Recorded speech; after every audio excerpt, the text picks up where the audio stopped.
اللهم صل على سيدنا مولانا محمد وسلم صلوا عليه الصلاۃ والسلام علیک یا رسول اللہ صلاۃ والسلام علیک یا حبیب اللہ جھوم کے درود پاک پڑھیں اللهم صل على سیدنا شفیعنا طبیبنا مولانا محمد وسلم صلاۃ والسلام علیک یا رسول اللہ عزیزان گرامی آپ نے بارہا سنا ہوگا کہ شہید مرتے نہیں ہیں شہید مرتے نہیں ہیں شہید ہمیشہ زندہ رہتے ہیں ہمیشہ زندہ رہتے ہیں لیکن ان کے ماننے ان کو منانے کا طریقہ ہمیں نہیں ہے ایک غیر مسلمان ہے غیر مسلمان ہندو بہت عقیدت رکھتی تھی کربلا والے آقا سے محبت سے بولو سبحان اللہ بڑی خوشنما بڑی خوبصورت بچی تھی اس کے بھی چہرے جہاں آ رہا تو دیکھنے کے لیے بڑے بڑے گھنڈے لپنگے اس کے گھر کا طواف کرتے کہتے تھے کہ ایک جھلک اس بچی کو دیکھنا ایک جھلک اس بچی کو دیکھنے تیری دل کی مراد پورا ہو جائے لیکن وہ ظالم نہیں سمجھ رہے تھے کہ ان بچی پر اگرچہ وہ ہندو تھے لیکن ان پر کرب تھا کربلا والے سرکار کا سبحان اللہ وہ معاملہ یوں تھا کہ ایک مسلمان ہے بغل میں ہندو بھائی بھی ہے وہ بھی تو پڑوسی ہی ہوا اس پڑوسی کے آنگن میں کوئی بچہ نہیں تھا تو مسلمان کی عورت نے کہا دیکھو محرم شریف کا مبارک مہینہ آ رہا ہے چلو ہم لوگ دعا مانگتے ہیں ان کے بزم میں جہاں مجلس ہو دعا مانگ لی جائے اور رب نے چاہا تو تمہارا بھی کوئی بہن بھر جائے گی سبحان اللہ کہا گیا ہے رحمت حق بہانہ بھی جو ہے بہانہ بھی جو ہے اللہ کی نوازنے پر آ جاتی ہے نا تو بہانہ تلاش ہوتی ہے عزیزان گرامی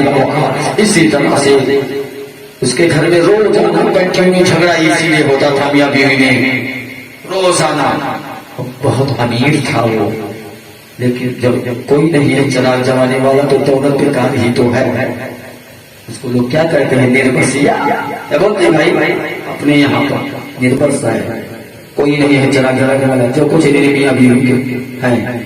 تو کرم کیا سرکار کرم کیا کربلا والے آقا دل میں عقیدت رکھنا چاہیے اگر کربلا والے سرکاروں سے محبت ہے انسیت ہے یقین کرنا ان کی مدد ہر جگہ پر تمہیں ملے گی اور نہیں ہے تو نہیں ملے گی وہ بھی اپنے چاہنے والوں کے دل کی کیفیت کو دیکھتے ہیں دل کے عطا گہرائیوں کو پہچانتے ہیں تو میں عرض کر رہا تھا عزیزان گرامی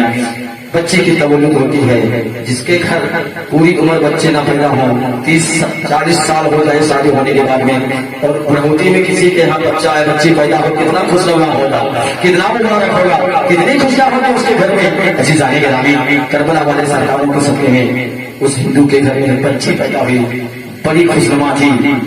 محبت میں اس بچی کا نام لالا رکھا تھا چھوٹی چھوٹی بچی کو لالا نام رکھا تھا لیکن اللہ نے اس کے چہرے کو اتنا خوبصورت بنایا تھا اتنا حسین و جمیل بنایا تھا کیوں نہ ہو جسے کربلا والے سرکار سے محبت ہو جائے گا اس کا چہرہ یہاں بھی چمکے گا وہاں بھی چمکے گا مر جائے گا قبر میں چمکے گا جو آل رسول کی محبت میں بڑھے گا وہ شہید بنا میرے مصطفیٰ ارشاد فرماتے ہیں جو اہل بیت سے محبت کیا اس نے مجھ سے محبت کیا جس نے اہل بیت سے دشمنی کی وہ مجھ سے دشمنی کی اور جو مجھ سے دشمنی کی وہ خدا سے دشمنی کیا اور جو خدا سے دشمنی کرتا ہے اس کا ٹھکانہ جہنم ہے اس کا ٹھکانہ جہنم ہے حضرات نماز کر دینا چاہتا ہوں وہ بچی دھیرے دھیرے دھیرے دھیرے اپنی جوانی کی تحریک پر قدم رکھا یعنی وہ جوان ہو گئی شادی کی گئی ہندو تھی ہندو دھرم کے مطابق ہوا ہندو تھی ہندو دھرم کے مطابق ہوا اس کی شادی اس کی ڈولی اٹھائے گئے کہاں لوگ جا رہے تھے تو پہلے ہی سے دشمن لگے ہوئے تھے ظلم کرنے والے لگے ہوئے تھے تاک چھاک کرنے والے لگے ہوئے تھے اور یہ عہد کر لیا تھا کہ ہم کسی طرح سے اس بچی کو دوسرے کے گھر دلہن بننے نہیں دیں گے یہ ساری تصور لوگ کیے ہوئے تھے جب بچی کی ڈولی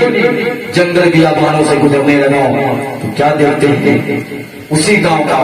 اسی شہر کا ایک نوجوان ہے اپنے گنڈوں لفنگوں کو لے کر اسی جھاڑیوں میں اسی جنگل کے ادھر ادھر میں چھپے ہوئے تھے اسی جنگل کے بیچوں بیچ سے راستہ تھا اسی سے ڈولی جا رہی تھی اتنے میں اچانک وہ لوگ نکل پڑے اور کہا ڈولی کو اتارو